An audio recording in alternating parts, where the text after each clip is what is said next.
Iritsi naiz 4. DBH-era, ia amaierara.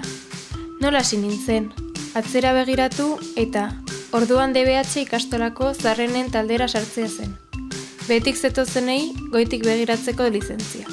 Txikitasunean handi sentitzekoa. Nola hasi ginen, kideak ezagutzeko galderak eginez. Nor zara?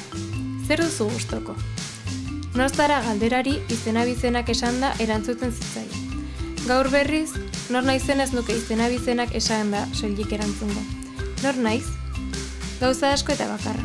Pentsamendu asko eta erlazionatua. Sentimendu piloa eta askotarikoak. Ekintza anitzak. Hainbat ezagun eta lagun. Makina bat egoera. Testu piloa. Lotxa pixka batekin, hasieran egin genuen sentimenduen inventarioa. Orduan ere horrelaxe jardun nuen. Nitaz eta inguruko ez hausnarri. Zaharrak berritu genituen eta euskal kultura astindu. Ezekielek eta haren irakurketak guastindu gintuzten, pixka bat. Nerabe kuadrillalakoa. Gero ausardiaz egin genio gaztetasunak gorazarre. Gazte gara, gazte eta ez gaude konforme. Ai, euskara jendeari elkarrizketak. Gezur borobilak artez idatzi. Hori dena euskara eta literatura, baina beste arloetan ere sentitu, pentsatu eta ekin dut. Haserretu naiz ingurukekin eta nire buruarekin. Adiskidetu naiz, eta eman ditut besarkada bero askoak, eta jaso. Barregin dut esteak botatzeren, bai eta negarregin ere, masaia lertu beharrez, ezkutuan.